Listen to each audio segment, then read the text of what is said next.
Hello, Angelo this. Today I want to talk to you about vertical houses or storage room buildings anyway, and that's why we don't have them and why they're really impractical. This is my first video about buildings, I believe. Sure, you might be asking why? Why not? You have seen such structures like storage rooms, but what if it was meant for living? There are multi-stored apartments beginning with lofts to actually multi-floored. That's not what I'm talking about. You know how climbers train on an angled, almost vertically wall? Except you're now in hinges, looking like you're in a laid down position, getting pulled by wires. The mechanism would have to be crazy though, to not be uncomfortable. And that's the whole Achilles tendon that will kill the idea. That's probably why we don't have that. There are wind tunnels, but I'm not talking about pressurizing wind to anything you drop goes directly down. It's a pretty obvious concept why it doesn't work. But it's fun to explore why. The absolute lowest square space used, but as much as height. Car space on ground level, debatable, as car fumes, in case of petrol engine, can accumulate fumes.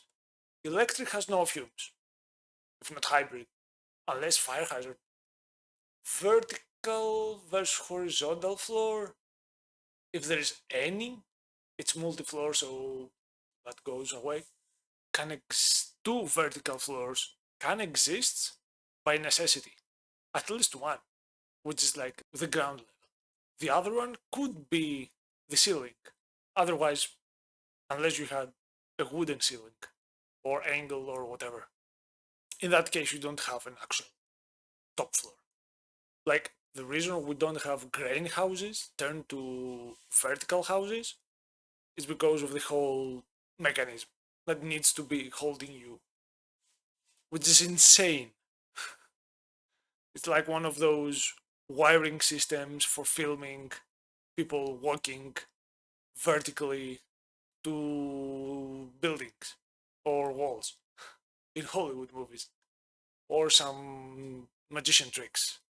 Now, how to hinge yourself to the mechanism is just out of my knowledge. And how do you support this whole building? Is mostly pain, but you could own the whole land by yourself. A small piece of land, all for yourself, and have the space for it. I guess the beds and part of the shower needs to be somewhere in order for you to actually sleep and let the water flow while you step in the shower. So you could have a first floor or semi floor, like in lofts, unless you have a disability and you can't walk. You can use your legs, but it's painful or something if you apply too much strength, or you just over obese, which doesn't really help. So that's why it never really existed.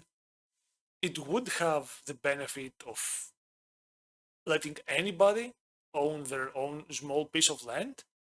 However, this is eradicated from the fact that multi complex apartments give more in every case scenario, given that you have to make the infrastructure around it. And people gain more.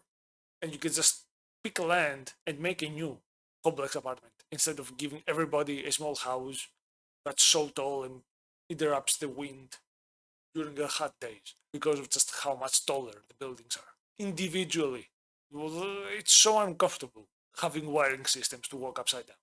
That's one of the super important reasons why we never see it. Nobody talks about it. It came to me as if we could have a vertically shooting range, but not having you wired, only have the guns wired as a fail-safe system from dropping them. And you get to shoot downwards, mostly for fun, paper targets or something like that, down to the dirt.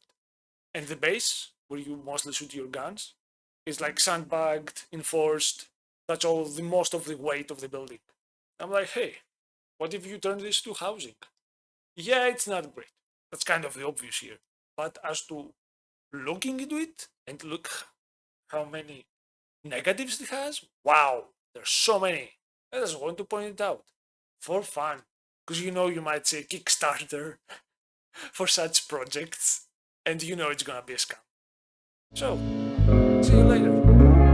Bye bye.